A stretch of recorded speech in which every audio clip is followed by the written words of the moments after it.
Israel के हमले के बाद ईरान का रिटेलिएशन हो चुका है। ईरान ने कई अलग-अलग देशों में बम गिराने शुरू कर चुके हैं। इसमें रियाद की बात सामने आ रही है, दुबई की बात सामने आ रही है, बहरीन की बात सामने आ रही है। ईरान ने इन सभी जगहों पर एक साथ बम गिराने शुरू कर दिए हैं। कई सारी रिपोर्ट्स आ रही है, कैज़ुअल्टीज़ की खबर आ रही है। ये सब जानने के लिए हमारे साथी साजिद हमारे साथ हैं। ईरान ने किस तरीके से ये रिटेलिएशन किया है, बताइए साजिद? हिमांशु, 5 जगहों पे कम से कम ये कन्फर्म हो चुका है कि ईरान ने रिटेलिएटिंग स्ट्राइक की है। हुँ, कतर का जो अल उदैद, बेसिकली सबसे ज़्यादा जो हमले हुए हैं, है ना? जी। जवाबी कार्रवाई हुए हैं, वो सैन्य अड्डों पर ही हुए हैं। तो ये लेकिन सैन्य अड्डे अमेरिका के हैं जो अमेरिका विभिन्न के देशों में सैन्य अड्डे हैं जो मिडल ईस्ट के अलग-अलग इलाकों में, और ये पहले से ईरान ने ये बात कही ही थी कि जी। वो जब जवाबी कार्रवाई करेगा तो अमेरिका पे तो मिसाइल नहीं मारेगा, बम नहीं मारेगा, यहीं पे हुँ, मारेगा, वही होता हमको दिख रहा है। हालाँकि ये इतनी जल्दी होगा इसकी उम्मीद नहीं जताई जा रही थी। हुँ, तो क्या-क्या अपडेट्स हैं? कतर में हुआ है, कुवैत में हुआ है, यूएई में हुआ है, बहरीन में हुआ है, हुँ।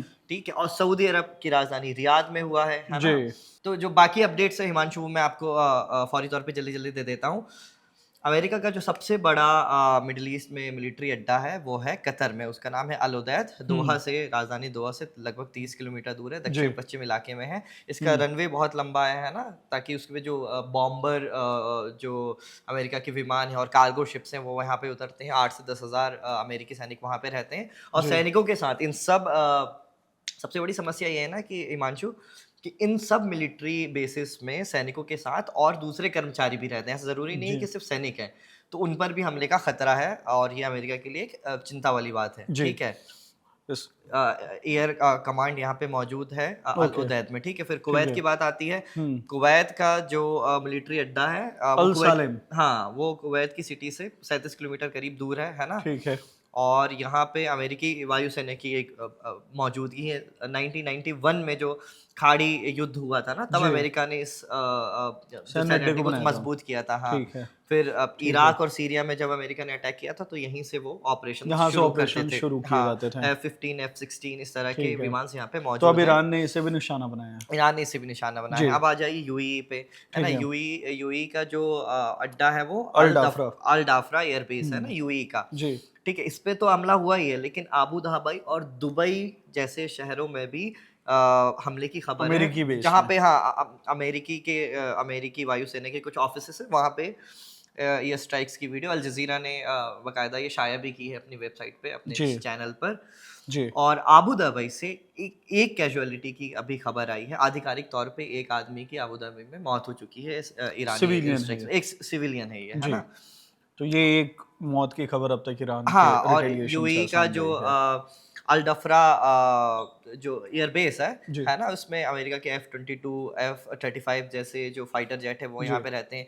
फ्रांस की भी एयर फोर्स की मौजूदगी यहाँ पे भी है। अफ़गानिस्तान जो वॉर ऑन टेरर हुआ था ना, तो उस वक़्त अमेरिका ने यूएई के इस एयरबेस का इस्तेमाल किया था। और जी।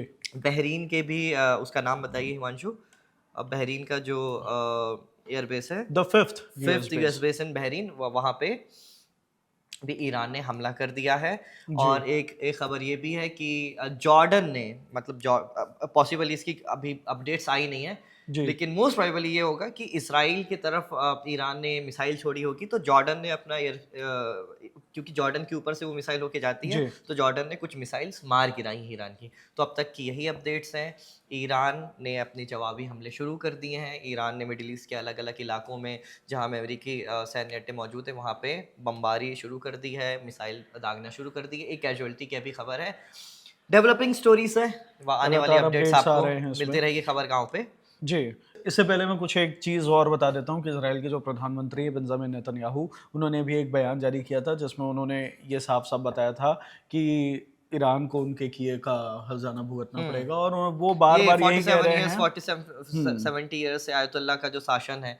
जिसमें इज़राइली मुर्दाबाद, अमेरिका हाँ, मुर्दाबाद के नारे लगा रहे जो थे, बात डोनाल्ड हम ट्रंप ने लोगों का अपनी स्पीच खून में बोली बहाया है, था। हाँ, जो जी, बात डोनाल्ड ट्रंप ने अपनी स्पीच में बोली है, कमोबेश हुँ, वही बात ये दोहरा रहे हैं लेकिन कि 47 साल मेन से इस्लामिक रिजीम जी, वहाँ पे लेकिन हर बार डोनाल्ड ट्रम्प भी और नेतन्याहू भी बार-बार यही दोहरा रहे हैं कि इसमें जो भी बात सामने आ रही है वो न्यूक्लियर वेपन को लेकर सामने आ रही है हुँ, कि हम कुछ भी करके न्यूक्लियर लेस होने नहीं देंगे आपको और हाँ। इसी कारण आप पे हमने लेकिन अटैक किया है। लेकिन ट्रम्प की जो स्पीच है, उसमें हुँ, ये भी बात निकल के सामने आई कि हुँ, न्यूक्लियर वेपन तो एक न्यूक्लियर वेपन भी एक बड़ी वजह है, जी। लेकिन सबसे बड़ी वजह है वहाँ रिजीम चेंज करना, और अब ये बात खुलकर अमेरिका और इसराइल की लीडरशिप की कहने तरफ लग से गए हैं। कही जाने लगी जी है। हाँ। अच्छा हिमांशु, इसमें एक नोट करने जी। वाली बात ये भी है कि खाड़ी जो देश थे ना, वो बहुत दिनों से, कई हफ्तों से, कई महीनों से अमेरिकी लीडरशिप से मिल रहे थे, वहाँ के नेताओं से मिल रहे थे, अधिकारियों से मिल रहे थे, और वो नहीं चाहते थे कि ये हमला हो, जो कि अब हो चुका है, जो कि आपको दिख रहा है कि ईरान ने इन खाड़ी देशों पर हमला बोल दिया है। वो इसलिए नहीं चाहते थे क्योंकि उनका जो ऑयल का बिजनेस है ना, वो प्रभावित ना हो।